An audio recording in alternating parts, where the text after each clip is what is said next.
So I'm in a mechanic's yard with our car. We had a problem with our car. We went to fill up with gas, turned the engine over to start the car, nothing, completely dead. Um, I fiddled with a few things. We got the car going again. I don't know what I did to fix it, but we got the car going again. Um, and it happened again. It's happened like 3 or 4 times, and every time I've managed to get it going again by various things I've been doing. But we think it's all to do with the battery not charging properly. So I've been using a booster battery pack, which I bought from the UK when we came. So it's been an amazing blessing having that here, because we've helped other people with that as well. But I wanted to share a little bit with you guys, because we've had a domino effect of problems this week. And it feels like, everything's kind of coming at us, trying to shut us down, trying to stop us doing what we're trying to do here. But we know that we're with God, that God is on our side. We know that there'll be victory, and we've got to keep pushing on, and we've got to trust in God to see the finish of what we're doing here. But I just wanted to let you guys know. So we had a problem with the car, and then we had a problem with our water pipe, which runs to our washing machine, so we couldn't wash clothes. And then we had a problem with our solar system, and it wasn't charging the batteries, and we didn't have power to operate our fridge, and not even the lights to work at night when we were supposed to finish the floor. So that was supposed to be last night, we were supposed to finish the floor. And then at the same time, we didn't have enough builders arrive to do the work. And then also at the same time, we realised actually we didn't have enough aggregate or gravel, and we didn't have enough sand. So there was a whole load of things all happened at the same time. And then a bit noisy there. Oh, Amelia wants to say hello. Are you alright, Amelia? Okay, Eunice wants to say hello. Hello. Gail's being very patient whilst the guy here tries to fix the car. They're changing the oil filter needed changing as well, so it did need us to come to the garage, but we were hoping to get all the floor finished and the work done. That was so urgent in the property, before we then had time to come to the mechanic and not be in a rush. But we're in a rush today because we're hoping to get back today to finish the floor. And then we had another problem this week, so I lost a bank card, which meant I couldn't get money out from the one account that isn't online. I don't use an application with that one. So I couldn't get money out, and so that was an issue because Annalie wasn't with me, and it's Annalie's account. And then the other bank account that we normally send money to, the money we sent to that bank account got rejected for some reason from the Bolivia end. So all of a sudden we couldn't get money out, and then the bank account that we normally make transfers from has got like hardly any money in it, and so we've got this cash flow problem. And so there was that as well. There's other stuff going on, like weird stuff, like spiritual stuff, like our girls and the dogs went to see what was going on at our gate. The dogs were dead scared, super scared, barking like scared. They didn't want to go to the gate, and our girls said they saw a figure in black with wings. And so yeah, there's some weird dark stuff going on, and we feel like there's a presence here in close to where we are that's trying to counteract what we're trying to achieve. But we know who is with us. We know we will be victorious. We know that we will see this through, and that we will change lives. And even those people that might be trying to come against us, or demonic activity that's going on, we'll see victory in that area. And we've got 2 groups of people praying for us. One's on Signal, one's on WhatsApp, and all in I think we've got over 60 people praying for us, and that's been amazing to see them get involved and sharing scriptures and praying for us. They've been amazing. It's been super great having those teams praying. And we've seen answers to prayer already along the way. We've seen incredible changes in the weather according to prayers of many.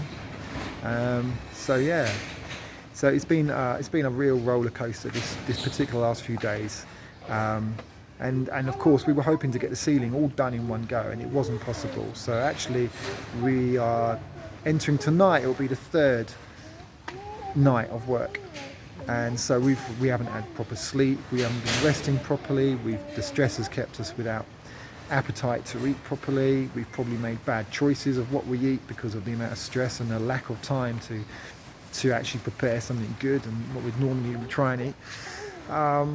And yeah, it's just been a real tough week. But I wanted to share that with you guys, let you know where we're at. Probably the next video you'll watch is at the end of January, or hopefully not much long after that, although depending how busy I am to edit the videos. We'll show you what we've done and how far we've got with the centre and putting a roof up and making it watertight.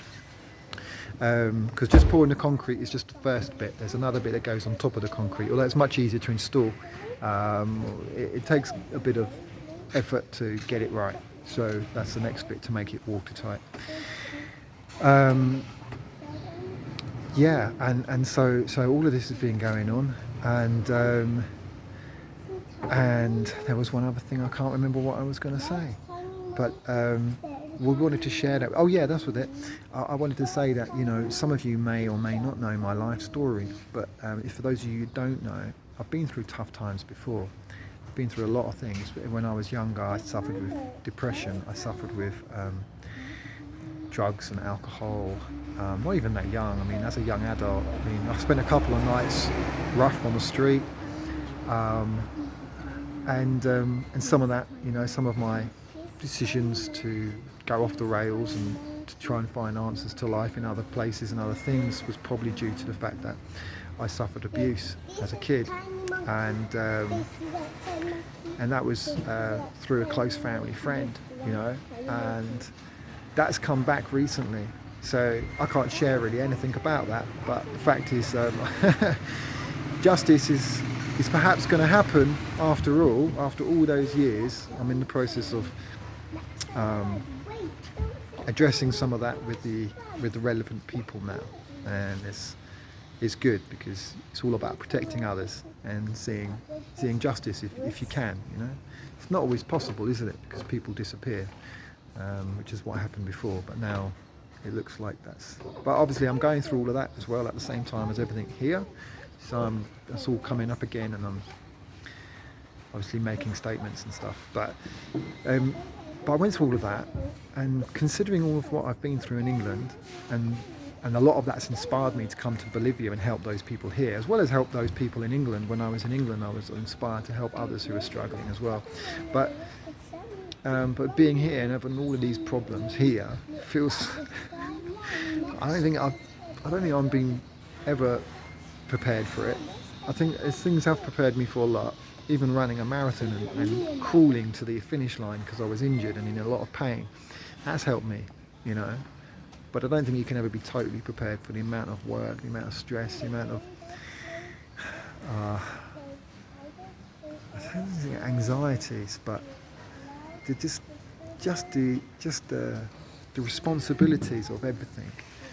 And it's great because we've got God, you know. Without God, we wouldn't be here, first of all, but we certainly wouldn't have been able to get through a lot of what we've got through. And so, you know, in the Bible it says about casting all your cares, all your worries, all your anxieties on Christ. And that's the thing, you know, when I came out of drugs and alcohol, God spoke to me. You know, I heard his voice. And some people say, what? You heard like an audible voice? How did you hear like God's voice? Maybe you're just hearing things because of all the drugs and alcohol. But actually that day I hadn't taken drugs and alcohol. I'd literally just got home and I was sober. For once I was sober. But I was emotional, and my granddad had just died. And kind of everything had come to a head, and I was literally about to open a bottle of alcohol probably. I used to get home and drink like a litre of liquor, and then go out, smoke stuff, did everything, you know, to take me to a place that felt better than life. And I heard God say, I love you. And I felt this huge, enormous presence surround me, this amazing love and peace transcend over me. And at that point I decided to say, okay God, I'm going to give you another chance. I'm going to ask you to give me another chance as well. I felt God gave me another chance, but at the same time I was like, I'd run away from God for many years, turned my back on him and said, you know, if you're real, you're going to have to prove it to me. And he did, you know. And the first thing he said to me was, I'm not all the people who represent me and have misrepresented me and caused you pain. So that was the first thing. And he said, I love you. And then this massive presence of God came, and I just felt this incredible love and peace. And from that day, and I said, okay, God, I want to give my life back to you, and I want to follow you, and I do believe this is real, this is you. This isn't like some imagination. I'm going to put my trust in you one more time, or again, because actually one more time is like probably not the right expression to use, but again, I put my trust in you. And my life changed. Within 6 months, it was like somebody pulled me out of sinking sand, and put me on a rock. And I can't, you know, it'd be too long to go into all the details of everything that changed here, but the miracles that occurred were just like mind-blowing. Like, I got credit when I was blacklisted. I got a mortgage when no one would give me money for TV. Alcohols and drugs, like, came out of that intense addiction. It wasn't to say I didn't get drunk again or didn't occasionally smoke something and things like that. Yes, I would move forward and then I'd slip a little, and I'd move forward, you know. I wasn't perfect straight overnight, but the thing was, what stopped straight away was drinking a whole litre of vodka nearly every night. That stopped straight away. So when I drank again, it was only on random occasions. And when I was doing drugs again, it was just on random occasions, but in general, it stopped overnight. And over the years, you know, God's changed me a lot. And for that reason, I'm here in Bolivia to share that with people here. God can change your life. And yeah, we want to help people know that God loves them. And we want to give an opportunity for people through the centre that we're building to have their lives transformed. And transformation is actually the key word, not change, because change means your past is still recognisable in you, so you can see how you've changed. Whereas transformation is like a completely new being, like a caterpillar into a butterfly. You know, a butterfly has no reference to a caterpillar. You can't see that it was a caterpillar. You only know it because we studied it, but you could never say, oh, yeah, you can see that you was once a caterpillar because you've got this or you've got that. It's completely very different. So yeah, so that's a little bit about my life story and my testimony, and yet I feel like all the hard stuff that I went through when I was younger has prepared me a lot for being here. But still, I think there's a lot that you can't be prepared for. And it's been difficult. This last week's been really, really tough, and it's still tough right now. I'm hoping that getting our car fixed today is going to tick one thing off that tough list and make that list a bit easier. And but yeah, praise God, you know, He gets us through, and we will see victory. There's a finish line. We're going to see that finish line. We're going to see people's lives changed, and yeah, we're going to be able to say so many stories and testimonies about God's goodness and how we overcame crazy stuff, crazy obstacles in our way, and huge amounts of like stress, I think, you know. So there's a big amount of responsibility that we've taken, and perhaps we feel like there's a big amount of expectation as well from us, on all the people that are investing their time in prayers and their money as well, helping support us. Yeah, so anyway, I hope you've enjoyed this video. I hope this has shared a little bit of my heart with you and about my life story with you guys.